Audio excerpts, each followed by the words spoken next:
বেশি আছে। আমি আমার হাঁটাহাঁটি করে চাচাকে ফোন করবো।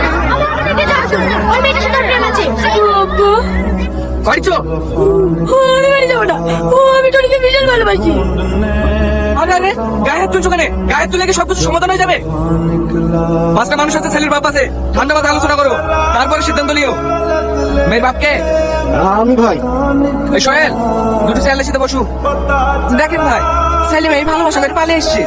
আমার জ্ঞানে পিঠা দিদি আয় ভালো, না হলে আজকে বুঝে বাড়িতে যাবেন, আবার তো কালকে পালিয়ে যেতে পারে। এই সামের, তুই কি বলছি বল। আমি আবার কি বলবো? মেয়ে চলে এসে বি করবে, দেখ রাগ করে থাকলে সমাধান হবে না। ছেলে মানুষ ভুল করে ফেলেছে, মেয়ে নিলে তাহলে আজকে ছেলে মেয়ের বিপরীত দিছি। কি বলছেন বলেন? কি বলবো, আপনারা যা ভালো বলেন তাই করেন। এই সোহেল, যেমন আমরা ডেকে আয়। ঠিক আছে চাচা।